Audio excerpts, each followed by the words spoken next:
রাজনীতি করে আসছি এবং ফোরামের সাথে আমি ২৬ বছর ধরে আছি।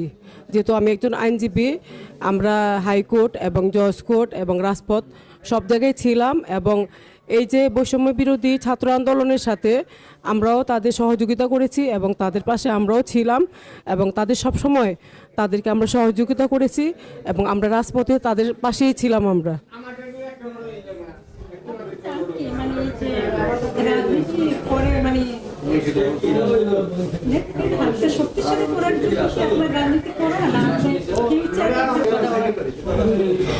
আসলে বিএনপিটা আমার রক্তের সাথে মিশে আছে। আমার বাবার হাত ধরে আমি বিএনপিতে এসেছি এবং আমার নেতা ছিলেন কেরানীগঞ্জের আমানুল্লাহ আমান ভাই। আমার ছাত্র বিরোধী আন্দোলনের সময় ওনারা আমাদের উপর লাঠিচার্জ করেছে এবং পুলিশের পোশাক পরে আমাদের উপর টিয়ারশেল নিক্ষেপ করেছে। ঠিক আছে।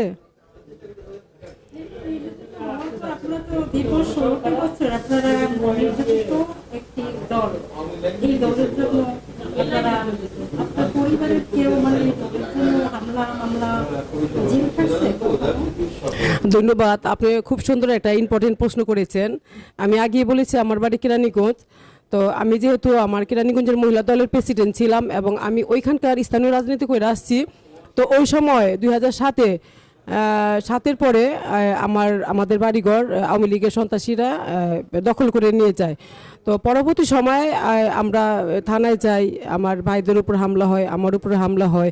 হওয়ার পর থানায় যাওয়ার পরে আমরা কোনো প্রতিকার পাইনি। তো না পাওয়ার কারণে ওই দিন রাত্রেই আওয়ামী লীগের সন্ত্রাসীরা আমাদের বিরুদ্ধে একটা মামলা দেয়। তখন আমার বাবা, আমার ভাই, আমার 2 ভাই এবং আমার একটা ভাইগনা এদেরকে অ্যারেস্ট করে নিয়ে যায়। অ্যারেস্ট করে নিয়ে যাওয়ার পরে ওনাদের ওই পুলিশের হেফাজতে নিয়ে যাওয়ার পরে আমরা পরের দিন আমার আব্বা এবং আমার ভাইদেরকে আমরা জামিন করি। পরবর্তী সময় আমরা এলাকায় যেতে পারি না, কারণ আমাদের একটা অপরাধ ছিল, বিশেষ করে যেহেতু আমি বিএনপি করেছি এবং আমরা বিএনপি পরিবার, আমার বাবা, আমার ভাইটাইরা আমরা সবাই বিএনপির সাথে সম্পৃক্ত আছি। যার কারণে এই 17 বছর আমরা কিন্তু এলাকায় যেতে পারি নাই।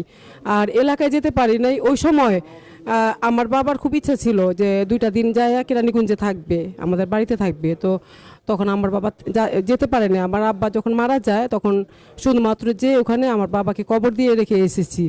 তো পরবর্তী সময় আমার ভাইরা বা আমরা যখন কবর জিয়ারত করতে যাব, ওনারা আমাদের বাড়িতে আমাদের ঢুকতে দেয় নাই। ওইখানে আমরা এই 17 বছর আমরা নির্যাতনের শিকার হয়েছিলাম এবং আমরা আমাদের বাড়িতে পর্যন্ত পা রাখতে পারি নাই।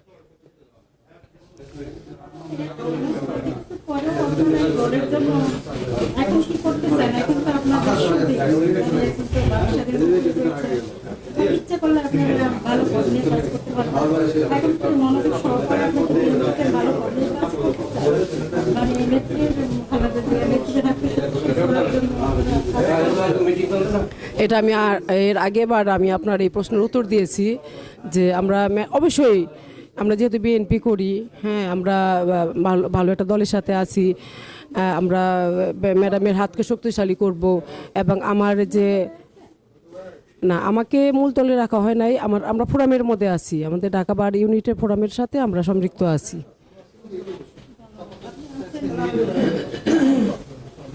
আমি হাইকোর্টে এবং জজ কোর্ট 2 জায়গায় প্র্যাকটিস করি।